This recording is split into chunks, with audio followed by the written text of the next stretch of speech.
Hello, one and all. This is my review of Ascendance of Bookworm, Part 5, Volume 10. And I'm walking away from this volume with one single question. Who should be the next Zent? Who should be the king? Who should get the throne? Because we have a lot of candidates, and they all kind of suck. I mean, first off, we have the current king. And a lot of people spend a lot of time in this volume talking about how amazing this dude is. Anastasia says, he spends every day drinking potions and praying at the shrines. Magdalena says, this dude, he's worked for 10 freaking years. He's put in the effort despite everybody hating him. He deserves the throne. Sieglinde says basically the same thing. They all want him to have the throne, but there are two big issues with that. First off, he is broken. These 10 years more than 10 years, have completely and utterly broken his spirit, to the point where when he finds out that Raublet is probably a traitor, he can't even order his wife to take down the knights, or the knights to stop attacking his wife, or anything like that. He just kind of sits there in a fog, and that's not great. That's not a great position for a king to be in. And this is all before finding out that, his other son, Hildebrand, is about to get branded a traitor, so whole lot of issues right there. But, you might also say, oh, well, Justking, it's not his fault. He was being drugged, and okay, that doesn't make it better. Like, seriously, Ferdinand sends this dude a message saying as nicely as he can, get your butt over here and save this goddamn country. And his response is, I suck. I suck. Just give the throne to anybody else. They can do better than me. I mean, even if he was being drugged, that doesn't really help all that much. Imagine if during World War II, FDR had gone out and said, I suck. That Hitler guy, just give the throne to him. Let him be president. That would be a problem. That would be a huge problem. It would destroy the country's morale, and even if FDR had been drugged when he said it, he'd have been impeached or forced to resign within the day, because, yeah, not a good look. Just not a good look for anybody. I mean, seriously, even the Archduke of the Ditterduchy says, can you honestly recommend the man who fell victim to drugs and gave up on his people? Even I doubt we can leave him in charge any longer. I mean, this is the King's sword. Seriously, he calls himself the King's Sword, and that's not an exaggeration. The twin swords are literally on the crest of the freaking country. That is his role, to protect the Zent, and this is a Zent that he just can't protect. The Zent that he can't back any longer. So, yeah, big issue right there. But I think the biggest clue that this dude isn't getting the Bible is at the end of Magdalena's chapters. She prays and says, Supreme Gods, may his years of suffering be justly rewarded. She prayed atop the whirling stage, but neither it nor the statues shown. That signifies that, her prayers will not be answered. He will not get the Bible. But of course, he wasn't supposed to be on the throne much longer anyway. It's supposed to go to his son, Siggy. So is Siggy gonna get the throne? No! God freaking Christ, no! I mean, first off, he's awful. I think we all know he's awful, but also he had no role this volume whatsoever. His only contribution was giving Ferdinand access to use the villa, even dropping the bomb that, hey, we were gonna give it to Myne anyway. Bad idea, man. Very, very bad idea to tell that to freaking Ferdinand. But more important than that is the fact that, at the end, in the epilogue, the Ditterduchy Archduke and his wife talk about why Siggy wasn't called, and they both agree that he is just too prideful and arrogant. He would not listen to Ferdinand's orders, and since Ferdinand is undoubtedly the person who is going to decide who the next Zent is, well, he kind of needs someone who's going to listen to him and obey him, and that is not Siggy at all. So, yeah, sorry man, you also lose the throne. Oh, God. And then we have Hildebrand, my favorite of the princes. I mean, this kid, he tries. He puts in the work. He puts in the effort. He really wants to be Zent. I mean, he wants to be Zent to impress a woman, but hey, that worked out for Sylvester, didn't it? And Sieglinde even said, hey, if he had just waited for his third year, he would have been better suited by all metrics than his brothers to become king. but he failed. He messed up because he was tricked by Raublet, the Knight Commander, and I'm definitely not blaming him for this. I mean, Ferdinand says, oh, he should have seen through the tricks, deceptions, whatever. He's the Knight Commander. He is literally the most trusted person in the entire kingdom. If Hildebrand can't trust this dude, who the freak can he listen to? I mean, Myne had a great, comparison saying, like, hey, if Karstead had said this to me, if he had said, like, hey, do this thing that Sylvester told you not to do because he changed his mind, I wouldn't have questioned it. None of my retainers would have questioned it. We'd have just gone along with that. Oh, God, poor Hildebrand. That being said, though, I am questioning his retainers a little bit here because, like I said, Myne's retainers probably wouldn't have questioned Karstead, but these guys probably should have questioned Raublet a little bit, especially because at the end of this chapter, the other knights, the foreign nobles from Lanzanines, however the freak you pronounce that, they are clearly holding divine wills behind these guys' backs, and they don't notice. They don't notice that these guys just got their own stops, and that is a really big freaking deal.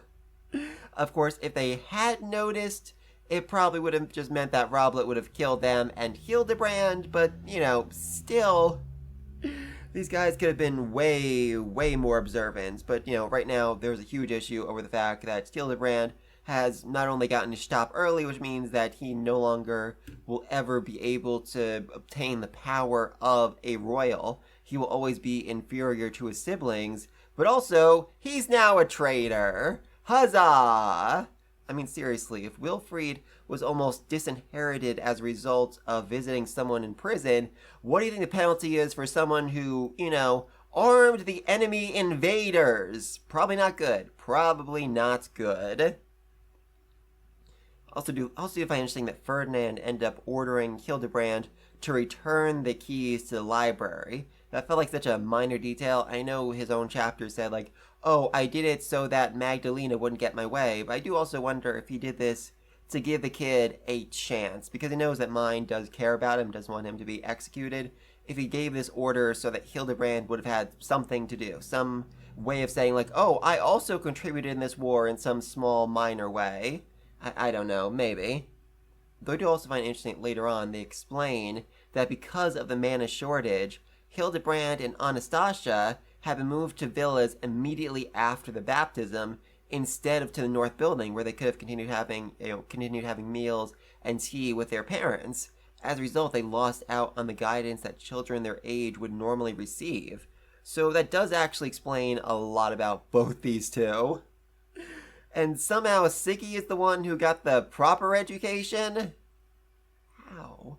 Seriously, how is that? I don't know, that's just so weird to me. And then finally we have the last prince, Anastasius. And I know a lot of people are against this dude because, he kind of royally forked Myne over by forcing her to circle the shrines and marry into the royal family, all for the sake of protecting Ferdinand.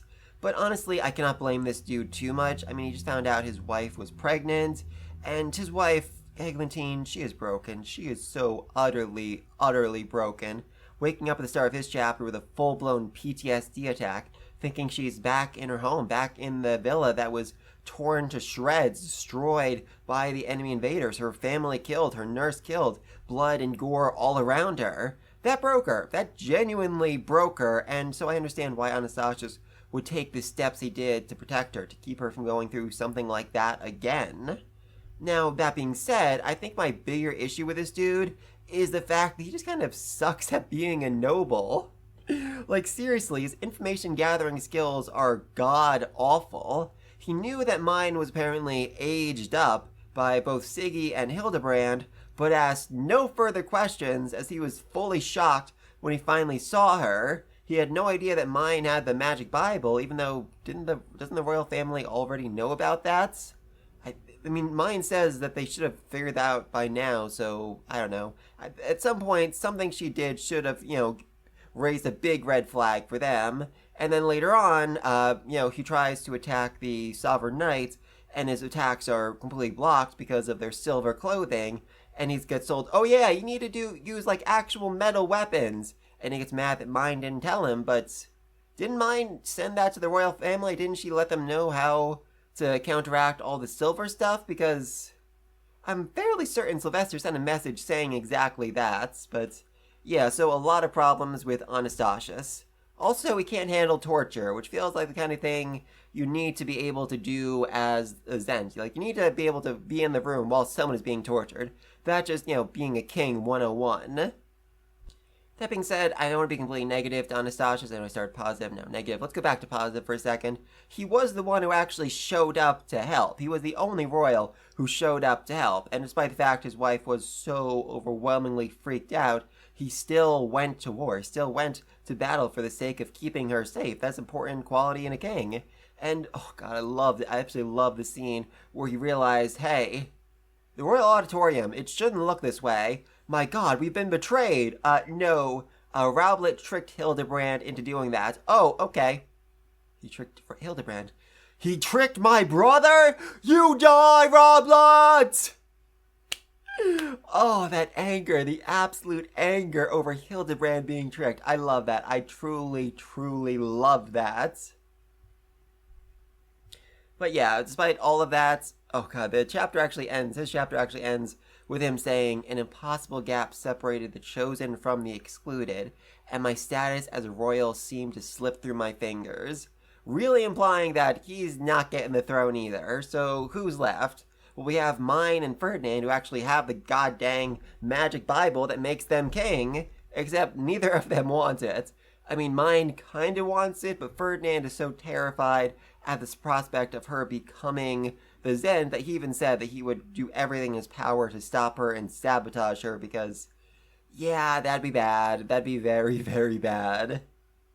And Ferdinand doesn't want the position either. He's gone through great lengths to make sure that nobody realizes he's got the magic Bible, even though Sieglind, the Duchy Archduke, Anastasius, and Magdalene all seem to have realized it. It's pretty clear he has the book, even though he is doing his best to deny it.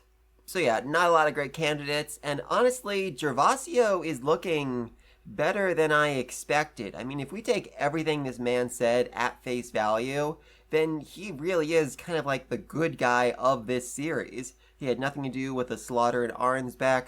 He is literally just trying to bring his people over to Jürgenschmidt where they can have a better life, where they aren't basically just viewed as a resource to be exploited. He's trying to protect them, and when things go bad for him, his thoughts aren't to vengeance or anger or hatred. His thoughts are to the faces of his wives, children, and grandchildren who are going to die in his homeland without him to protect them. That is tragic, and I genuinely felt bad for this dude for most of this volume. That being said, though, there are two things I do want to point out. First off, I don't know if we can actually take what he says at face value, because, I mean, he cursed the villa system over and over again, but he still badmouthed Ferdinand quite a bit last volume, and in this one, he actually says, he who abandoned the villa does not understand our pain. Again, dude, Ferdinand did not abandon the villa. He was taken out of the villa. I don't think he had any choice in the matter. And then he follows up by saying, you were born to be a Fey Stone, and a Fey Stone you shall become. So it still feels like he's, part of the villa system. He still feels like he's in that mindset, that logic. And that does track because he refuses to stay in the main building, the place where children destined to be Fey Stoned were raised up and eventually slaughtered. He almost seems like he thinks he's above living in a place like that. So, curious. Though I think the bigger issue with Gervasio is that he is too kind. Like, he lowers his guard and gets shot by Ferdinand twice. Twice! And then when he sees Ferdinand with his back, to him, looking over Myne, trying to wake her up, doing all this, he's like, oh, that foolish nephew of mine. He's left himself open to an attack. Alright, I think I'll just sit here and wait. Doesn't attack him. Doesn't do anything. Doesn't try to shoot out his legs or anything like that. The kind of thing you would expect a royal to do. And then, finally ends things by cursing Ferdinand, saying, evil of this nature must not be forgiven, but, that's how the nobles work. I mean, last volume, the Duchy Archduke tried to convince Myne to take charge of the whole invading force, and Ferdinand said, oh, he's trying to put all the blame on you if something goes wrong. But then follows up by saying, like, hey, I don't blame you. You're the Archduke of one of the most important duchies in this country. I bet you have to make awful, terrible decisions, like, on a daily basis. So, yeah, that is just part of the job. Honestly, I don't think Gervasio would have been the worst possible Zen pick right now. Uh, Certainly a lot of things would have gone bad for our main characters as a result of him, but overall, I think maybe that would have been for the best of the country. That being said, though, again, I think the dude's too nice. He is too trusting. He doesn't have the noble mindset of Jürgen Schmidt, so curious. But yeah, like I said, right now, all bad candidates to become the next Zens. I think the best possible choice might be the Ditterduchy Archduke, because I mean, with his wife by his side, I feel like he could at least keep the country running for a little while until the next person comes up, whoever they may be. I mean, Magdalena is only as old as Ferdinand, so she could certainly have another kid with the king, and that one could become the next Zend. That would make some sense, I guess. Oh well. Anyway, though, let's get into the rest of the volume, because I am really curious. What's the deal with Detlin's sister? What's the deal with Alsteed? I mean, for one thing, her husband is apparently the son of the Archduke's second wife, which would make her his half-brother, but they're married, and they have a kid. I mean, now, by noble standards, that's not that strange, since only siblings who share a mother are actually considered related, but still, why? Arnsbeck is dealing with a major mana shortage right now, and wouldn't they have benefited from bringing in a wife for him from another duchy? I mean, maybe Georgine didn't want her daughter/pawn moving, but how did she convince everyone else that the marriage was a good idea? I mean, it arguably wasn't, because Alsteed lost her Archduke candidate status as a result of marrying him. It's just such a weird choice on everyone's part, though I actually doubt Alsteed had much of a say in the matter. I mean, we've seen bits of Georgine's parenting style through Detland, and it has been heartbreaking, seriously. Even as awful as Detland is, she deserved better, and Alsteed likely went through something similar, if not worse, since she was actually competent, slowly being warped by her mother into an obedient pawn, servant, slave. I mean, this volume, we see she wants to go back home, to see her child, who she left behind in the middle of a war zone. But she doesn't, because her mother told her to stay at the academy. Those orders literally meant more to her than her child, and she only disobeyed them and started prioritizing that child after learning that Georgine was dead. Though we definitely saw some cracks starting to form when she saw Ferdinand, because Mother said Ferdinand was dead. Mother's plan was to kill Ferdinand. How's Ferdinand alive? No, Mother can't be wrong. Mother can't be wrong. What's going on? What's going on? What's going on? And so, yeah, she's had a very eventful day, but, I mean, that all at least makes some sense to me, though I am much less certain about her relationship with Detland. I mean, obviously she's annoyed by her. I think we are all annoyed by her, and I think we all cheered a little bit when the prologue ended with the line, "Never again would she awake happy." But she also tries to defend her, saying, though she may be a bit thoughtless at times and tends to think she is the center of the world, she is not a bad person at heart. She works so very hard for our sakes. And I don't think she's entirely wrong. I mean, before this whole invasion thing, she was an awful person, absolutely, but not necessarily evil, even saying repeatedly, hey, once I become Zent, I will not do a purge. I will not kill people recklessly. Even when it came to Ferdinand, the man she was planning on betraying, she never said, I'm going to execute him. She said, oh, I'm going to send him back to the temple. Of course, then she turned into a full-blown murder hobo, but I do think there is a very high chance that Leonzio used Trug on her to make her much more accepting of her insane and violent demands. So, still a bad person, but not, like, pure evil. However, though, it's the second part of what Alsteed said that bothers me. She worked so very hard for our sakes. Now, I believe that is in reference to her circling the shrines, except Alsteed should very much know that her circling the shrines was pointless, and that no happy ending awaited her sister, because Gervasio was going to get the book instead of her.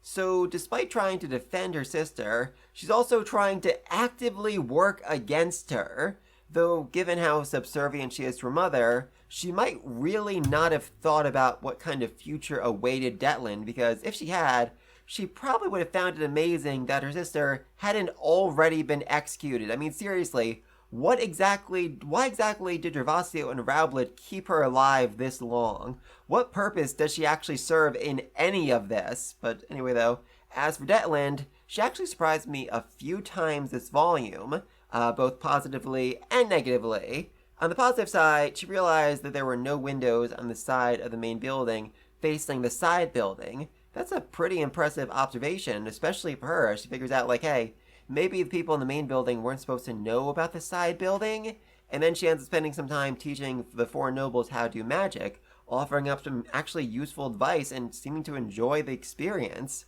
And I really do think she could have had a future as a tutor for young children, basking in their wonder as she teaches them the most basic aspects of magic. But of course, this is Detland we're talking about, so her teaching is so poorly laid out that she misses some very obvious steps, like the rot spell, which is used to call for help. And of course, she demands extra potions even after she's finished circling the shrines.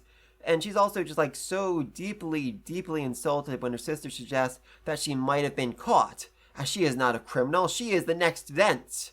But she also knows she's in hiding, so I'm not really sure what's going through her head right here. And perhaps most importantly, when Ferdinand breaks into her room to capture her, she responds with, "You may be so desperate for my love that you escape the jaws of death to find me, but nonetheless, barging into a lady's room in the dead of night is unthinkably boorish and then he blows her up." Yeah, she definitely deserved to get knocked out and have her head hit a bunch of rocks on the way down. And I do just love Justice's line, "Don't worry, she has nothing between her ears to begin with." Amazing. Though I was certainly bummed we didn't get to see her wake up and react to being covered in mud in her nightgown with her hair down. Oh, that would have been funny. By the way, though, let's talk about the rest of this volume, because we start off with Ferdinand, Myne, the rest of them teleporting to the academy to go attack the villa. And I love this back and forth between Ferdinand and Myne. Ferdinand doesn't want Myne going to battle because she has some severe PTSD going on, and Myne doesn't want Ferdinand going to battle because she doesn't want him returning to the villa that traumatized him so much. However, she has nothing to fear as Ferdinand relishes the opportunity to tear the villa to pieces. His eyes carried not a trace of nostalgia. Instead, he looked openly annoyed, like he really was ready to tear the place apart, and he did, blowing up a good chunk of the third floor and blasting out all the windows. Yay! I mean, that definitely seems like it was very therapeutic for him. Good for Ferdinand. Of course, there was also a battle, but like I said, Detland's teachings are so bad that Myne and the rest of them are actually insulted by their fighting style, saying only complete amateurs or incredibly arrogant combatants used raw mana in battle. Oh my god, I love that. And of course, when it comes to confronting Allseed, Myne gets mad. Really, really mad when she's told, oh, but Detland is, not bad at heart. So she crushes her completely and absolutely until Ferdinand stops her. And again, the back and forth. Ferdinand says, "Why have you not matured?" And she responds, "The gods have blessed me with rapid physical growth, but maybe through continued prayer I can convince them to grow my mind as well." Yeah, I'm sorry, Myne, but I don't think that mind is changing anytime soon. Especially because after this, she declares that she's going to go rescue Solange by herself, which, no, are you insane? There is no world in which anyone near you is going to actually let that happen. And I do, oh god, I so love Ferdinand in this scene, rushing on ahead in case that Solange needs some healing, with Leonor saying, "When a man shows you such consideration, it is best to gracefully accept."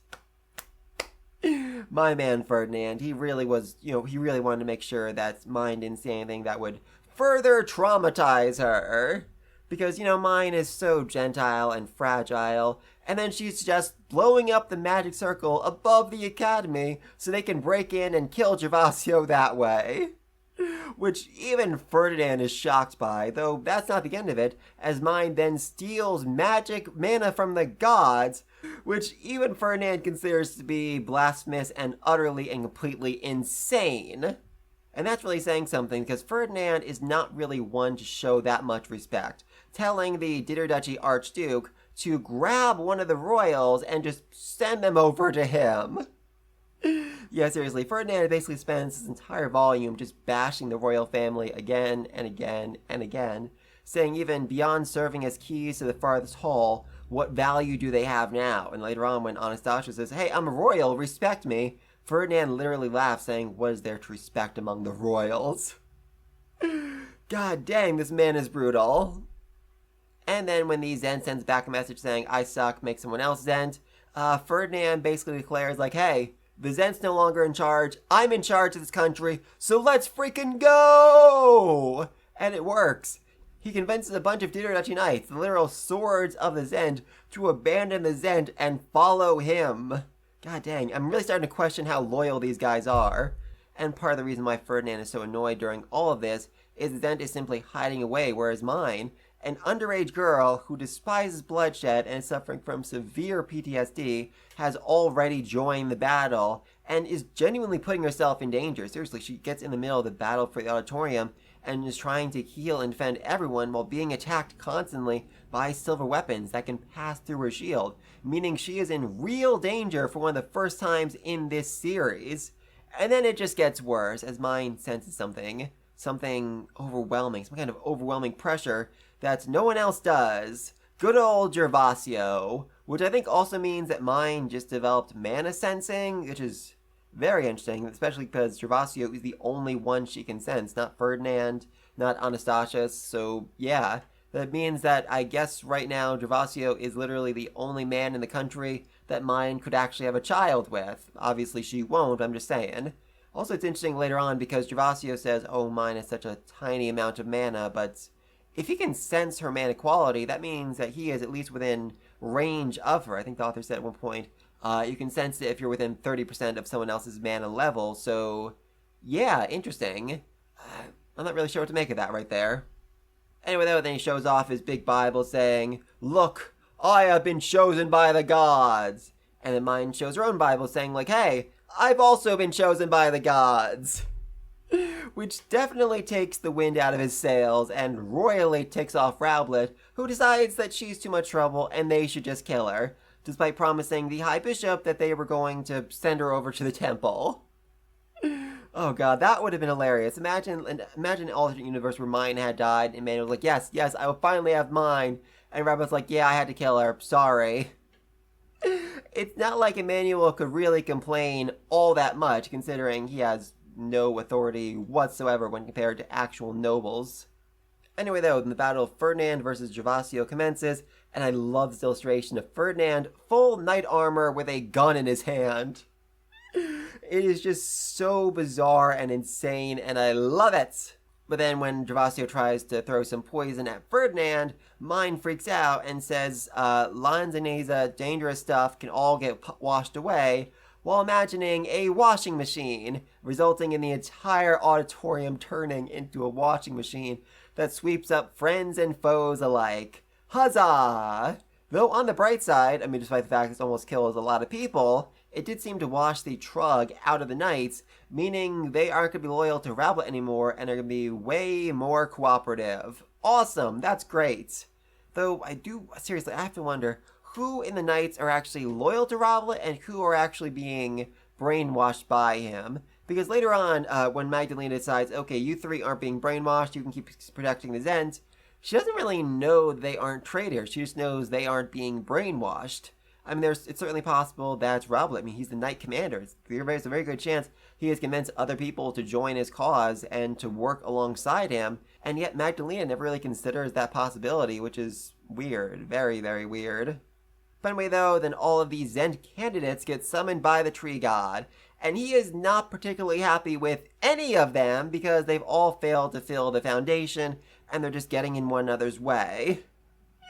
Yeah, I mean, seriously, when Myne says, what about the other candidates? And he's like, are there other candidates? Please, bring them here right freaking now. This man, he's so tired. He's so absolutely tired, and I love it.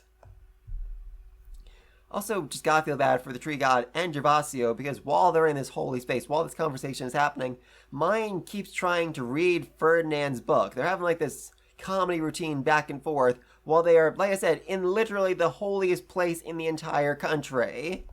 Anyway, though, then the Tree God decides to try and kill Ferdinand, and Ferdinand decides to fight back while also shooting Gervasio in the leg, because of freaking course she does. And then Myne does what she does best, praise. And who should appear but good old Mestionora, who, as it turns out, looks identical to Myne, because her grown-up body was actually modeled based off of Mestionora. Mestionora was the model, which is insane. Seriously, imagine finding out you are the dead ringer for an actual goddess. That's crazy. And then the crazy train keeps going on as Mestionora says, hey, if you give me your body, I'll let you read my library. And Myne says, fine, yes, absolutely, take my body, keep it if you want, I just want to read. Which seems to be partly based on Mestionora cutting out all the memories in Myne's head that are more important than books. Do you love Gervasio here saying, like, if she's forgotten everything more important than books, then she probably doesn't remember anything about her life. But no, she remembers the entire, noble family. She recognizes Karstead, Sylvester, Florentia, Charlotte. They're all known to her. However, her commoner family, that might be a different story. And as for nobles, I am really hoping that she forgot Hannelore, her bestie, her soulmate, essentially. Seriously, I mean, Hannelore is probably going to be at the meeting with the royal family next volume. Imagine if she shows up, Myne's like, who's this girl? Oh, that would be amazing, especially because Hannelore would need to die Myne for her to get her memories back, and that's fan fiction right there. That is pure fan fiction, and I would eat that up. But anyway, though, then when Mestionora is possessing Myne's body, she doesn't treat Ferdinand all that well, lightly crushing him because, she is royally ticked off that he would attack the tree god, who is basically her Ferdinand. I mean, I said before, like, she and the tree god have the same relationship as Myne and Ferdinand, so, yeah, her anger makes a whole lot of sense right there. And then she proceeds to dye the tree god with Myne's mana, which kind of feels like, making out with someone while you're possessing their body. It's just a little bit creepy right there. I'm not a big fan of it. And then once all's said and done and Myne's woken up again, she still has the goddess mana. She's still radiating the power of a goddess. She's still slightly glowing. That causes some issues because apparently people are drawn to her. They want to worship her. They want to bow down before her. I mean, Brunhilde, her hands are shaking while she tries to work on Myne's hair. Florentia and Charlotte need to actually look away. Sylvester is somehow immune, making a joke about how, hey, how are you shining like that? Love it. Absolutely love it. Though interesting, I do think that as a result of this, as a result of more closely resembling Mestionora, the tree god becomes nicer to Myne, saying that, if you were to pray in a place like this, meant for communing with the gods, they would most likely descend upon the earth for their amusement. I will welcome such a thing, as they are dear friends of mine. Love that line. But it would place a tremendous burden on you. I would advise you to be careful. So, he could have used Myne to call his buddies up and see them the first time in a while, but instead he warned her. He is trying to actually protect her. Very interesting. Anyway, though, then they all race to decide who can become the next Zent, and of course Ferdinand cheats, both shooting Gervasio in the hand and then rushing to the temple to go destroy his medal and steal his Stab. And seriously, I think the best line in this volume was Ferdinand saying, oh, I should have broken that priest's arms and legs so he couldn't call for help. And Anastasia saying, he's a priest! Weren't you once a man of a temple? Oh, God. Yeah, Anastasia really underestimates how brutal Ferdinand can be, and I love it. Anyway, though, then Myne goes back to the Royal Academy, where Angelica has to throw a sheet over her and carry her away because her goddess power is so intense that nobody can actually look at her. Insane, absolutely insane. I mean, Hartmut, he could feel her being dyed by a goddess. He was screaming praises, and everyone's like, dude, you're so insane. And they found out, like, oh, actually, he was right. I just feel like, at some point Ferdinand told them the truth and he just shouted in the background, vindication! I was right! And of course, Clarissa crossing her arms and weeping, oh my lady, what divinity! You are truly the avatar of a goddess! Love it, absolutely love it. Then Ferdinand does his own evil machinations, doing all sorts of crazy things to trap Gervasio, while also finding the best way to manipulate the pieces so that he can basically decide who the next king is. I mean, the Dear Duchy Archduke and Sieglin both agreed, like, yeah, Ferdinand controls the country right now. We have no authority, we have no power, we have no nothing. All we can do is sit back and wait to see what he does next. And then just, oh, God above, we get the conversation between Ferdinand, Myne, Sylvester, Charlotte, and Karstead, and holy mother of God, this is good. Because Ferdinand just casually mentions, like, oh yeah, I used the teleportation circle in the villa, and Myne thinks, oh yeah, I registered you with the replenishment hall, so of course you could do that, but he can't. based on what they're saying here, it seems like he could only have done that if he had Myne's mana, meaning if he had been dyed by Myne, leading Sylvester to ask, did you skip autumn and call winter early without even greeting the supreme gods? Now, I am not great at noble euphemisms, but I know that you greet the supreme gods when you get married, and skipping steps, I think that means, hey, Ferdinand, did you and Myne have sex at some point? Which is, of course, an insanely rude thing to say, but he's not wrong. That's the only explanation he can think of given the order of events right now. Oh, I love it. Anyway, though, then we get the epilogue, and this is just such a great chapter. We're getting to see what Sieglinde can do, how she and the other women provide rear support, and how it's such a complicated process that continues on even after the battle is over. And I love that she, acknowledged Hannelore, She's undone her past honor and regained the knight's trust. She seems fully assured of herself as she gives orders, and her mom, Sieglinde, considers that to be the most fruitful result of their alliance. She's so happy that her daughter has not only regained the trust, but has gained new confidence. Good for her. Oh, I love the conversation about Klassenberg, where, the scholars say, like, oh, yes, our country gate also activated in the dead of the night, without mentioning, like, it happened several days ago, and it happened because Myne has the magic Bible. That is such a noble answer, and I love it. And again, amazing back and forth here. When the Duchy Archduke says she was acting upon the instructions of a goddess, Sieglinde's like, you look serious, but I must confirm, is this some sort of joke? Yeah, she does not believe him at all. In fact, she doesn't believe Ferdinand, and is certain they are being tricked and exploited, which they very much are, as Ferdinand now controls the entire country. And god dang, the Duchy Archduke saying, like, hey, I would never want to face Ferdinand in a serious battle because I would lose. I have no chance against the man. Seriously, Ferdinand is such a terrifying opponent that this man, this murder hobo, this blood knight, whatever you want to call him, he's like, yeah, I don't want to fight that dude. I die. Amazing. Absolutely amazing.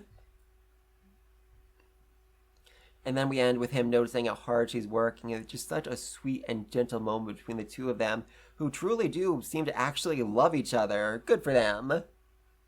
And then we also get Magdalena's chapter, and I love this woman, because even though she thinks there's like zero chance of the Zend actually being attacked in the sealed-off palace, she still guards him every single night, making sure no one comes close to him. And she was right to do so, as someone tried to kill the freaking Zent!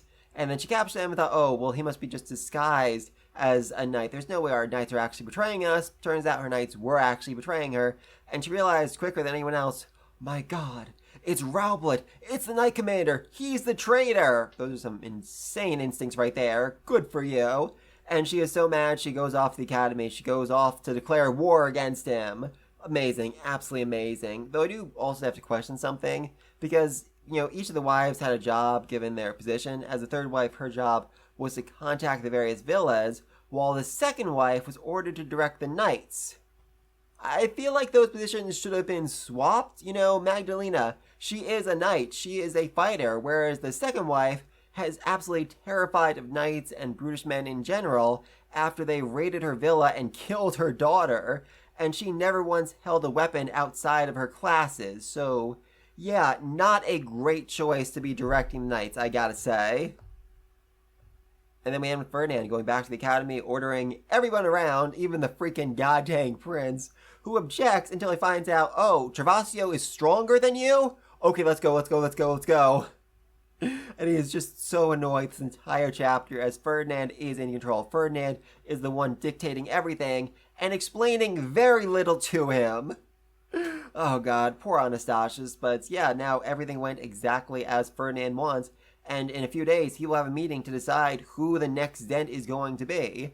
Like I said, current king, Siggy, Hildebrand, Anastasius, they're all kind of out for various reasons. My best guess would probably be the Duchy Archduke, at least until Magdalena and the Zend can have another child and have him raised up to be the Zend. So I think that makes the most sense in this moment. Please let me know anything else down below. What do you think next? Who's going to get the crown? Do you think Gervasio would have been a good king? How exactly would he have ruled? What would he have done to all the people we know and love? I mean, mine probably would have gone to the temple. Ferdinand, would he have been killed? I mean, Raoul definitely wanted to kill him, but I don't think Gervasio would have stood in his way. I'm not sure about that. what do you think is going to happen to Myne now that she has lost her memory of those things most important to her? Who exactly has she forgotten? Did she forget Hannelore? Because that would be absolutely amazing. Or just her commoner family? Let me know if you think all this down below. And until next time, peace!